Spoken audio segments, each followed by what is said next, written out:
d'octobre était un mois consacré au consommé local.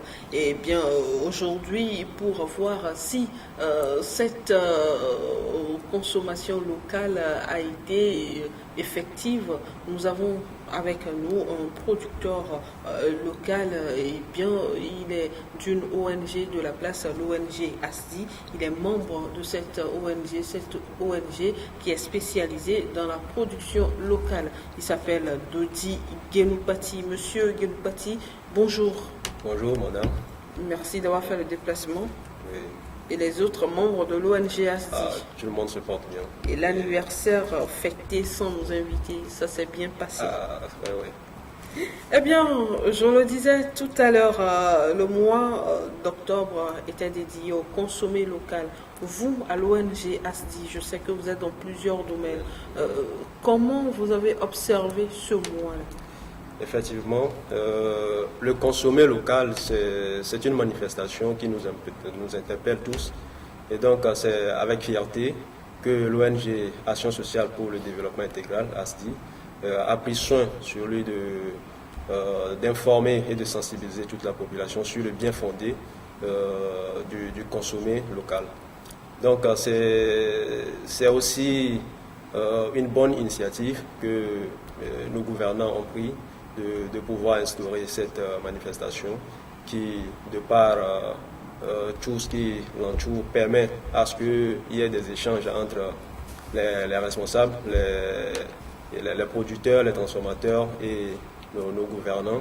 Donc, de ces échanges sortiront des collaborations, des partenariats qui pourront encore en profiter et permettre à ce que la sensibilisation puisse toucher toutes les couches sociales de la population. Et donc, nous, à notre niveau, à l'ONG, nous avons sensibilisé la population. En termes de sensibilisation, vous avez fait quoi exactement? Ce sont des caravanes, ce sont des affiches que vous avez. Qu'est-ce qui s'est réellement passé? Nous avions intervenu sur les réseaux sociaux et également en présentiel. Et avec le concours InnovTech Africa, dont nous avons primé les lauréats. Dans le seul mois d'octobre, là? Oui, effectivement. Donc, nous les avons primés. C'est un concours qui a permis à ce que les talents qui regorgent dans le pays puissent se manifester. Donc, les ingénieurs ou les porteurs de projets qui ont des idées innovantes puissent les faire sortir. Donc, nous les avons primés également dans ce sont des jeunes ou bien c'est ceux qui déjà exerçaient dans le consommé local? Ce sont des jeunes Togolais. Uniquement Togolais? Oui, ce sont des jeunes uniquement Togolais. Donc, nous les avons... Et par-delà également, l'une des initiatives que l'ONG a portée, qui aujourd'hui est une société qui s'appelle Fonds d'investissement populaire INABI, cette structure également, avec l'appui de l'ONG, a promu des producteurs qui sont dans le local également, donc pour faire sortir leurs produits, à ce que ça soit beaucoup plus visible à l'endroit de la population. Eh bien, dites-moi, vous, pourquoi avez-vous choisi d'œuvrer dans la production locale? Pourquoi ne pas être dans d'autres domaines, l'import, export et autres là, mais vous avez choisi la production locale? Parce que nous savons au départ ce que faisait l'ONG ASDI et après les branches se sont développées. Pourquoi avez-vous choisi le consommer local? Oui, d'abord produire localement parce que nous avons les ressources à notre niveau et on n'a pas besoin toutefois de faire des importations. Donc, nous avons les ressources à notre niveau. Nous avons la population aussi qui a besoin des produits de qualité. Quand vous parlez de ressources, vous faites allusion à quoi déjà? Oui, je fais allusion aux matières premières. Donc, généralement, même ceux qui sont de l'extérieur, ils viennent à nos niveaux pour récupérer les matières premières. Donc, puisque nous avons ces matières premières, nous devons penser à les valoriser, à la transformation, à la production. Donc, de cette façon aussi, ça revient un peu moins léger aux consommateurs. Donc, on n'a pas besoin de faire des importations, mais plutôt produire, nourrir la population et ensuite le reste, les exporter et comme ça encore faire entrer des devises sur place. Eh bien, dites-moi, je sais que vous êtes dans la production, vous faites le jardinage, vous faites l'élevage et autres là. On Oui. prend un aspect, par exemple, comment se fait la production au niveau de votre jardin? Mais si nous prenons le côté agriculture et élevage, par exemple, à notre niveau, nous avions des terres cultivables partout au Togo, donc sur des grandes surfaces. Pas à Lomé quand même, non? Non, pas à Lomé. Il y en a aussi à Lomé, mais c'est Des peu terres cultivables à Lomé? Juste ceux qui sont à Lomé, ce sont des petites surfaces en fait. Mais c'est au niveau des régions, des plateaux, de la Cara et d'Apaon. Donc, nous avons ces surfaces de plusieurs hectares et aussi nous invitons la population à y investir également, à ce que la production soit assez conséquente parce que l'un des problèmes des producteurs, c'est le manque de moyens, des subventions qui ne sont pas vraiment sur place. Donc, nous donnons l'opportunité à ceux qui s'y intéressent au domaine de l'agriculture et de l'élevage d'investir dans nos activités sous forme d'action et ainsi. Vous avez dit tout à l'heure l'un des problèmes, ça veut dire que vous avez beaucoup de problèmes. Quels sont les problèmes auxquels font face les producteurs togolais? Oui, donc c'est pour le généraliser. Je ne parle pas uniquement de vous, mais des producteurs togolais. Oui, c'est ça. C'est pour le généraliser. Le problème, c'est le problème de subvention. En fait, c'est ce que nombreux des producteurs et des consommateurs s'y confrontent, c'est les moyens financiers. Et donc, nous, par exemple, à notre niveau, c'est la stratégie que nous avions trouvée pour que ça puisse nous bénéficier et faire bénéficier aussi la population. C'est de mettre à leur disposition les actions que nous appelons les actions hectares et les actions avicoles pour le côté élevage.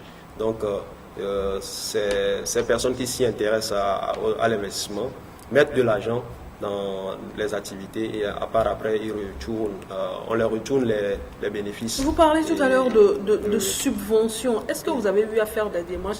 Parce que tout le monde a ses micro-projets. Hein. On ne peut pas rester dans son coin à soi et dire je n'ai pas de subvention, je n'ai pas de subvention. Est-ce que vous avez fait des démarches nécessaires? Oui, bon, nous sommes en cours pour les démarches quand même, mais nous trouvons quand même cette formule aussi très productive parce que d'autant plus que ça bénéficie à tout le monde et même les consommateurs ils en bénéficient parce que après si ils investissent, ils ont le droit de pouvoir récupérer les denrées en nature si ils le veulent ou récupérer les fonds qui sont les bénéfices. Et après ces personnes-là, comment vous les trouvez? C'est par appel? Oui, nous faisons des appels et donc à chaque fois et même ils peuvent trouver nos informations sur notre site.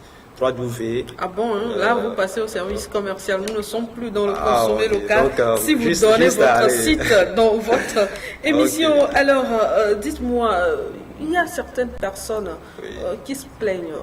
C'est vrai, on dit il y a des producteurs togolais, ceci c'est fait au Togo, ceci c'est fait au Togo, mais on ne sait pas exactement où les trouver. Et vous ne communiquez pas assez autour de vos produits. Qu'est-ce qui vous empêche de communiquer autour de vos produits? Oui, c'est ça aussi. L'autre aspect, c'est la communication, elle est coûteuse. Vous pensez? Oui, évidemment. Bon, vous êtes là, vous pouvez nous en dire plus. Moi, je ne peux pas témoigner. Ah, ok. Donc, la communication alors, est coûteuse. Donnez-nous juste la réponse. Peut-être ils pourront vous subventionner. Ah, oui, donc, pourquoi vous ne communiquez pas assez autour de vos produits? Oui, nous faisons quand même l'effort pour que la communication puisse aller très loin. Et généralement, nous utilisons les réseaux sociaux et les médias radio et télévision. Mais plus les réseaux que les médias radio et télévision. Par rapport au coût que ça engendre. Parce que c'est là aussi l'autre aspect.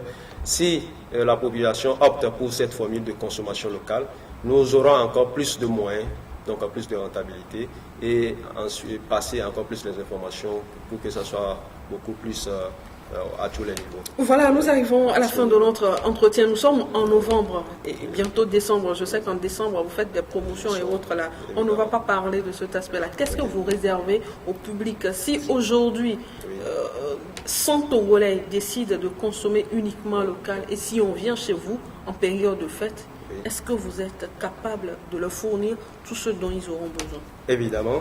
Donc nous profitons de l'occasion pour lancer l'appel à tous les Togolais qui veulent consommer local de nous approcher et ils trouveront tout ce qu'ils ont besoin côté agriculture, élevage, donc les animaux, donc côté agriculture. Et nous sommes dans plusieurs autres domaines également, à savoir l'entrepreneuriat, la gestion des projets, le recyclage et revalorisation des déchets électroniques et électriques. Merci à vous, Monsieur Dodi Genoupati. Votre mot de fin? Donc, j'invite toute la population à s'y donner à la chose. Donc, la formule, maintenant, c'est le consommer local. Donc, chaque jour, nous devons consommer local. Même si le mois d'octobre est passé, oui, voilà. nous devons Donc, continuer on ne va à pas consommer attendre, local. Oui, on ne va pas attendre à chaque fois que c'est le mois d'octobre qui doit arriver pour qu'on commence à consommer local. Mais ça doit devenir une habitude pour le citoyen. Merci à vous pour votre disponibilité. Fidèles téléspectateurs, c'est donc fini pour Togo Monde Actu, le magazine d'information sur Espoir 47. Rendez-vous dimanche prochain à partir de 13h. Au revoir.